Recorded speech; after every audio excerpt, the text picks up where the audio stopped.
Hi friends, ನಾನಿವತ್ತು ಸಿಂಪಲ್ಲಾಗಿ ಒಂದು ಚಿಕನ್ ಕಬಾಬ್ ಮಾಡ್ಕೊಳ್ಳೋದು ಹೇಗೆ ಅಂದ್ಬಿಟ್ಟು ತೋರಿಸ್ಕೊಡ್ತಾ ಇದ್ದೀನಿ. ಇದು ಮಾಡ್ಕೊಳ್ಳಿಕ್ಕೆ ನಾನು ಅಂಗಡಿಯಿಂದ ಕಬಾಬ್ ಪೌಡರ್ ಏನೂ ತಂದಿಲ್ಲ. ಮನೇಲೇ ಈ ಕಬಾಬ್ ಪೌಡರ್ನ ಮಾಡಿಕೊಂಡು ಹೇಗೆ ಚಿಕನ್ ಕಬಾಬ್ ಮಾಡ್ಕೊಳ್ಳೋದು ಅಂದ್ಬಿಟ್ಟು ತೋರಿಸ್ಕೊಡ್ತಾ ಇದ್ದೀನಿ.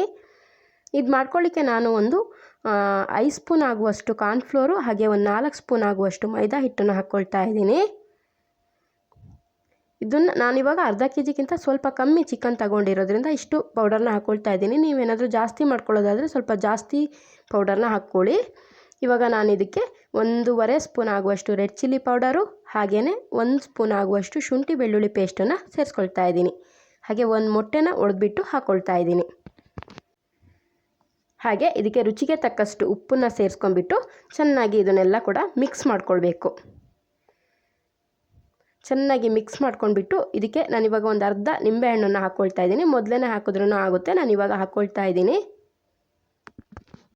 ಹಾಗೆ ಮಧ್ಯದಲ್ಲಿ ಸ್ವಲ್ಪ ನೀರನ್ನ ಸೇರಿಸ್ಕೊಂಡು ಕಲಿಸ್ಕೊಳ್ತಾ ಇದ್ದೀನಿ. ಫುಲ್ ನೀರಾಗಿ ಕಲಿಸ್ಕೋಬಾರ್ದು, ಫುಲ್ ಗಟ್ಟಿಯಾಗೂ ಇರಬಾರ್ದು. ನಾನಿವಾಗ ಒಂದು ಅರ್ಧ ಕೆಜಿಗಿಂತ ಸ್ವಲ್ಪ ಕಮ್ಮಿ ಇದೆ ಚಿಕನ್, ಅದನ್ನು ಈ ಮಸಾಲಕ್ಕೆ ಹಾಕ್ಕೊಳ್ತಾ ಇದ್ದೀನಿ. ಚಿಕನ್ನ ಎಲ್ಲ ಕೂಡ ಹಾಕಿಬಿಟ್ಟು ಮತ್ತೆ ಒಂದು ಸರಿ ಚೆನ್ನಾಗಿ ಮಿಕ್ಸ್ ಮಾಡ್ಕೋಬೇಕು. ಈ ಮಸಾಲ ಚೆನ್ನಾಗಿ ಚಿಕನ್ ಪೀಸ್ಗೆ ಹಿಡ್ಕೊಳ್ಬೇಕು, ಅಷ್ಟು ಹದದಲ್ಲಿ ಇರಬೇಕು ಹಿಟ್ಟು. ಇವಾಗ ನೋಡಿ ಕಲಸಿ ನಾನು ಒಂದು ಪಾತ್ರೆಗೆ ಹಾಕಿಬಿಟ್ಟು ಎತ್ತಿ ಸೈಡಲ್ಲಿ ಇಟ್ಕೊಳ್ತಾ ಇದ್ದೀನಿ. ನೀವು ಫ್ರಿಜ್ ಇದ್ದರೆ ಫ್ರಿಜ್ಜಲ್ಲಿ ಕೂಡ ಇಟ್ಕೋಬೋದು, ಇಲ್ಲಾಂದರೆ ಒಂದು ಹಾಗೇ ಒಂದು ಅರ್ಧ ಗಂಟೆ ನೆನೆಸಿಟ್ರೆ ಚೆನ್ನಾಗಿರುತ್ತೆ.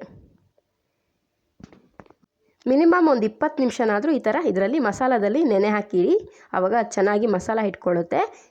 ಇವಾಗ ಸ್ಟವ್ ಮೇಲೆ ಒಂದು ಪಾತ್ರೆನ ಇಟ್ಬಿಟ್ಟು ಎಣ್ಣೆ ಹಾಕಿ ಎಣ್ಣೆ ಕಾಯಲಿಕ್ಕೆ ಇಟ್ಕೊಂಡಿದ್ದೆ. ಎಣ್ಣೆ ಚೆನ್ನಾಗಿ ಕಾದಿದೆ. ಇವಾಗ ಒಂದೊಂದೇ ಪೀಸನ್ನು ಈ ಥರ ಬಿಟ್ಕೊಳ್ತಾ ಇದ್ದೀನಿ.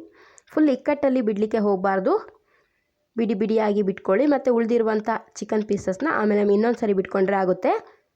ಗ್ಯಾಸ್ನ ಸ್ವಲ್ಪ ಹೈ ಫ್ಲೇಮಲ್ಲಿ ಇಟ್ಕೊಂಡೇ ಬೇಯಿಸ್ಕೊಳ್ಳಿ, ಯಾಕಂದರೆ ಚಿಕನ್ ಹಸಿ ಚಿಕನ್ ಆಗಿರೋದ್ರಿಂದ ಚೆನ್ನಾಗಿ ಬೇಯಬೇಕು. ಹಾಗಾಗಿ ಇವಾಗ ಎರಡೂ ಸೈಡ್ ಕೂಡ ಚೆನ್ನಾಗಿ ಬೆಂದಿದೆ. ಇದನ್ನು ನಾನು ಎತ್ತಿಬಿಟ್ಟು ಒಂದು ತಟ್ಟೆಗೆ ಹಾಕ್ಕೊಳ್ತಾ ಇದ್ದೀನಿ. ನಾನು ಇದಕ್ಕೆ ಅಂಗಡಿ ಪೌಡರ್ ಏನು ಕೂಡ ಯೂಸ್ ಮಾಡಿಲ್ಲ, ಹಾಗೆ ಕಲರ್ ಪೌಡರ್ ಕೂಡ ಯೂಸ್ ಮಾಡಿಲ್ಲ. ಆದ್ರೂ ಚಿಕನ್ ಕಲರ್ ತುಂಬ ಚೆನ್ನಾಗಿ ಬಂದಿದೆ. ಎಲ್ಲವನ್ನೂ ಕೂಡ ಎತ್ತಿ ಒಂದು ಪ್ಲೇಟಿಗೆ ಹಾಕ್ಕೊಂಡಾದ ನಂತರ ಅದೇ ಎಣ್ಣೆಗೆ ನಾನು ಸ್ವಲ್ಪ ಬೇವಿನ ಎಲೆಯನ್ನು ಹಾಕ್ಕೊಂಡು ಫ್ರೈ ಮಾಡ್ಕೊಳ್ತಾ ಇದ್ದೀನಿ. ನೋಡಿ, ಬೇವಿನ ಎಲೆನ ಫ್ರೈ ಆದ ತಕ್ಷಣ ಅದನ್ನು ಎತ್ತಿ ಆ ಕಬಾಬ್ ಮೇಲಕ್ಕೆ ಹಾಕ್ಕೊಳ್ಬೇಕು. ಅದು ಆವಾಗ ತುಂಬ ಚೆನ್ನಾಗಿರುತ್ತೆ.